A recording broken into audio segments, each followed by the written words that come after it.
kadulasan unya himuang nga kami nga mga lawat sa lawas sa tubo ni Kristo magkahimo sa Espiritu Santo ipigpesisto na proda human sa maong narration mutubag kayo pinagi kami uban kami sunod sa ito ba amen unya sa tanan amen kanang amen na gitawag og great amen kay nga gitawag man great amen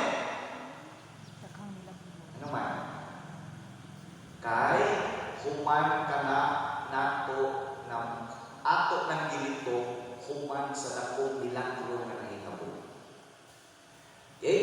So mao na nga great amen mao na kinahanglan ka tao na bigat ka mo uba sa pare ko bago pa rin ang isumpis mga pare ko oy basta may umpisan ulit ko kaaw kanang kay tinani ka niya wala ka niya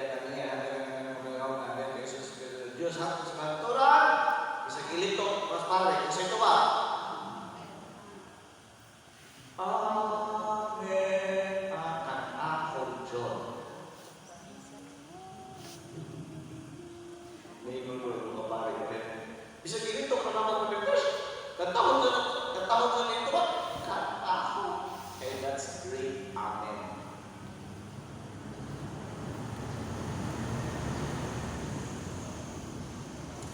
Okay. So, mga siya. Unya, kumanayon, pangalawat, isundan pinagis ang mga lamok. Karon mga isuon, nga naman ang pangalawat, sundan man pinagis ang mga lamok. Kay ang pagpangalawat, dili pinagsa, o dili katiliban o pamilya. Masabot, iliingon na to, amahan namo. Kinsa may atong amahan? Ginoo. Siya atong amahan. Karon igon sa mata. Igon sa mata ng amahan. Anak, o kayo nga anak mata, igon sa mata. Nabisan kong nangalawat ang binagsa lawas ni Kristo, pero panahon sa pangalawat nangaon na isip ko sa kapamilya kay gianiman pa sa Diyos. Mauna na sa pagpangalawa, ipahinunduman ka. Mahana mo, kitantanan mo, sulti o bulitong niya, ipahinunduman ka na madung ka mangalawat, kunya madung ka mangalawat, mangaon ka, isip o sa kapamilya. Kunya pag-ambo, tima sa kalina mo, na may peace be with you, peace be with you, peace be with you, kay iksuon na dito, iksuon na dito, iksuon na dito. May ito mo na ito, ito ako, kahit talaw.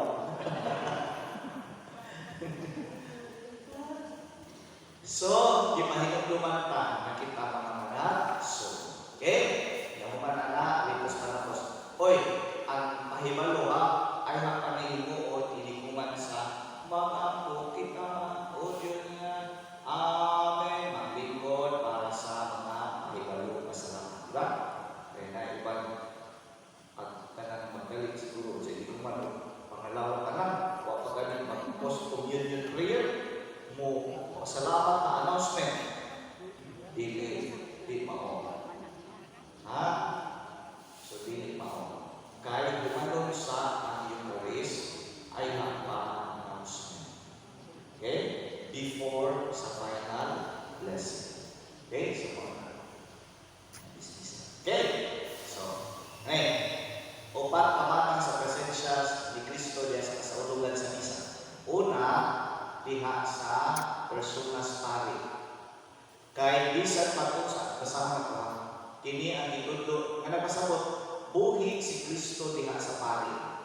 Kay itudo si Bahan kahit sa Garantias pagkabalito sa sakramento nga wala makagad sa kahintang personal sa ministro ni bisan baon sa ikaw di kapadlungon. Ug nahibaw ang ministro kapit pa dali. Kapit jud pero sa kasawa kay ano ray sila nga DJ ka ipon. Manita mo jud lain. Sige bahan sa Diyos sa ito. So, nagpasabot, isa sa pari, bisan kung sa kahugaw sa inyong pananaw, pagtubangan sa Ginoo, umisa ang pari, baliw gihapon ang misa.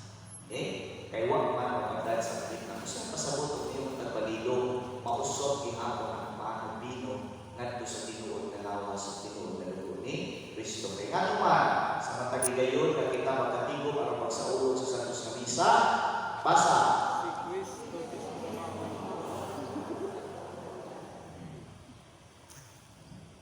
Hindi naman sa mga question kay pagtulunan na simbahan. O dili lang kay pagtulunan sa simbahan, iya po nalikas Ginoo nga gipahinumdom pinaagi siya simbahan. Mao na moingon ang pari, dili pwede siya, di niya pwede musbon ang pagingon. Dawakat ini ninyo matanan o kana. Kahit hindi mao ang lawas ni Kristo, dili moingon ang pari, di ba? Kundi moingon siya, kahit hindi mao ang akong lawas kay si Kristo man. In persona Christi, in the person of Christ, mga na si Kristo mismo mao'y nagsarugo sa misa. Mao nga wa magagad sa kahintang personal sa pari kundi diha ni Kristo na mao ang nagmisa. Okay? Unya si Kristo padayon sa iyang pagatiman simbahan o patikod kanato uban sa iyang grasya pinaagi sa ministeryo sa iyang mga pari. Pinaagi sa pari ang mga anak sa Ginoo mabati kita ninyo na kamo giatiman sa Ginoo pinaagi sa mga pari. Minaw to na makabuutan mo pari. Tingnan mo yung padalaro. Di naman, Father, may mga, Father, who art in heaven. Ay, Ginoo na tayo sa pagdabuhi. Okay? So, paano siya? Sabot mo? Kumara? Sunod, ang persona ni Kristo na apod ni John. Isang titiganahan ni John. Isang di mo ganahan ang mga pari. Hindi kinos pari. Ang ginawa na ninyo, sus demonyo mo silang pari. Ako hindi mo katubagon ng panausap mo. Kani, magkamaos po. Hindi ganahan ni John. Di mami pwede po yun. Ang Ginoo. Wala mo, di ano nila. Ha? Kaya ang tanan man, si Kristo buhi sa diha ninyo. Sama siya gingol, hain gani ang duha o tulong na katigo na ako sa taliwanag. Okay? Kaya ang isa ba o hindi nakataas na paagis matampo. Unsa, kung mag-cluster prayer, kasi tawagin ang prayer meeting sa inyong cluster prayer meeting. Ha? GKK, mag-prayer meeting mo, di ba? Kung naamagaling ang Ginoo sa inyong prayer meeting, kung sa pagkakang panahon sa misa, na maugini ang pinakataas na pagkampo. Okay? So, maunag siya. Sunod, diha sa pulong, ang Ginoo buhi, diha sa pulong ang inyong pag-basaho. Maunag basahan, be. Tanan, go.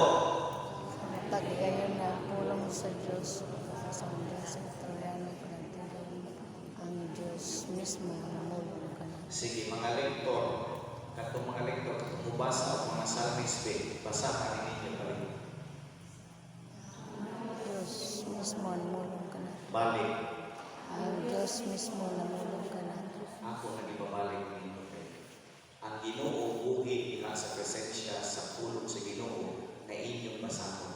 Unya inibasa ninyo, pag-isulti diha, ang Ginoo namulong sa mga tao na nagkasabot.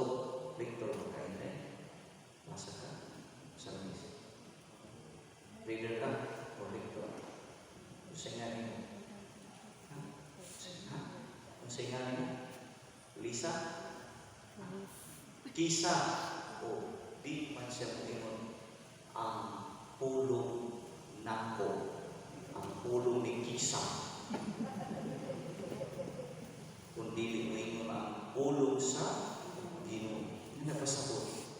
Bisan pag-usa ni ka marites mo na kupakpak na kung matinuod pa itong Ginoo sa Ebanghelyo nga Kung makasaad inong tuong kamudbot lang ini, di wala jud dati kamudbot. Mas maayo pang muadto kas lagi ka di isang kapag kaysa malibandog kas indirno. Kunya ang aring kusdila, kung makaangil ang inyong pila na makasaad lagi ni, makasaad sa ubol-ubol, huwag na mabilin. Ha? Kay pirmi ka kasasaan ni babaan. Pero kinahusgisa, ihimot ang instrumento sa Ginoo at ang Ginoo musulti sa mga tao. Yang kamo na, kita na.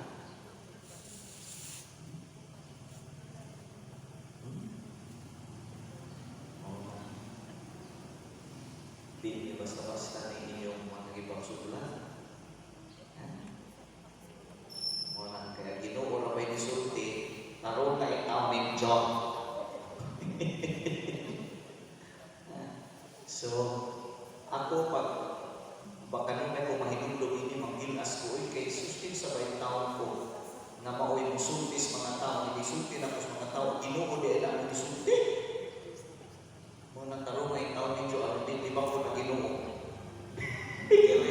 Di ka rin medyo tarong ko nagbasa pa ikaw mga naman, o sa barang iso, di siya basa ko, mga hindi nakasabot, o sa barang iso.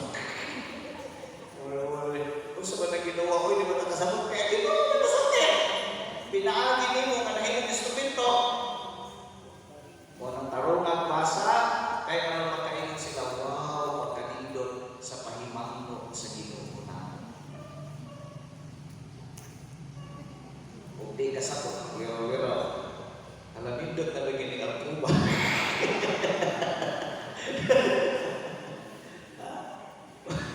Pag kalatan-taw na nalintang sa mindot ka Altuba, kaya wala makasabot sa kaya mga wow, pagkanindot sa salon. Kunya, nindot pa dyan agsipahan. Murag at naas lang. Diyan sa mga kayo magyabag. Imbis nindot lagi magsipahan, di ako impero. Bitang, ha? Kasabot, hati na, tarong prato. Ha? Ato yung isod sa pangunang kasing-kasing na panahon na ubasa ka, panahon na usahan ka, ang Ginoo na nisulti ng Diyos mga tao. Kunya pagkabulangan ako, nagipili kas Ginoo, aron Ginoo niya instrumento, aron siya mamulong umusulti sa mga tao. Okay? So, mga siya. Di na lang kung tandugan natin. Basta kaya kining pulong sa Ginoo, dialog na at isulti ang Ginoo, tubag ko ng mga tao. Ang pulong sa Ginoo, sa puno, salamat sa Diyos. Muna na, minaw ka ba? Diyan, di ba makakasabot? Masalamat po din. Yun yan na ay tema sa mga pagbasa. Sumuna ng pare, kung tandog sa tanan ng mga readings, iyang makita ang koneksyon niya. Kamimitan, Domingo. Karil na lang ang isa. At Domingo, di ba unang pagbasa, si Elijah igutom, niya dihay biyuda, na nagdag-harina, nag-iyang harina, ikaw iyang lutuon, naibog na lang sa usa ka kananan para siyang anak o siya. Pero giingnan siya ni Elijah, tumana ang Ginoo Ginoo kapakan mo kung apil. Napupos kita kung pagpakaon biyudan mo ba? Pagpakaon mo niya, huwag na hinuon siya kapsi o harina. Diba?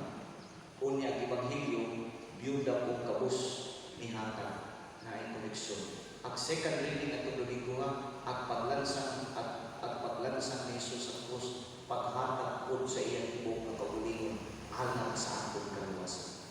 Koneksyon sa mga generosity, pagkamanihatan. Mga mga readings na ay mga koneksyon na siya. Kung ang pari magtuhog-tuhog ang makit-an dyan at wala, usahay ko aling ang focus sa Ebanghelyo. Okay? So, mga na ito, ipasabutan ng slides. Okay? Sunod, diha sa Eucharistia. Buhi ang Ginoo niya si Teresa. Of course, body and blood of Jesus.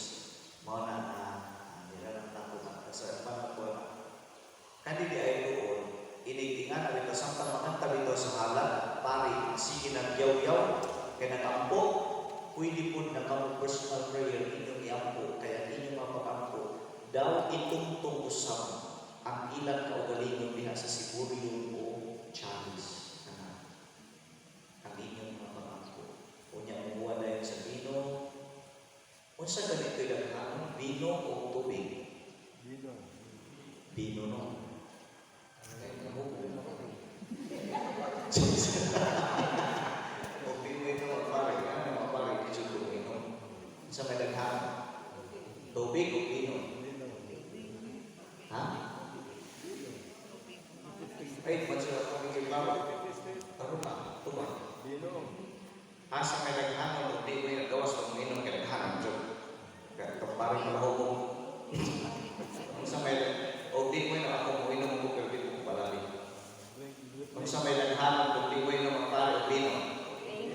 Tubig o vino? Atong barohon ha. Muinom ang pari o di muinom daghanon jud ang vino. Gamay ra ang tubig. Kaya nga naman, ang vino nagsimbolo sa pagka-Diyos o ang tubig nagsimbolo sa pagkatauhan.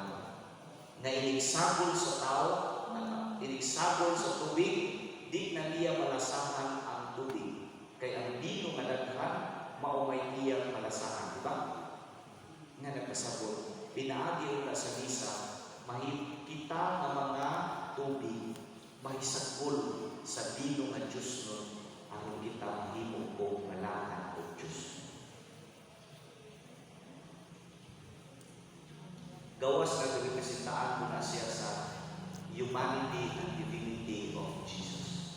Pero, sama sa nagsabol sa panubino, at kung usabol ta ni Kristo, matugupon ta kita sa iyang kabalakan, sa iyang kasantos.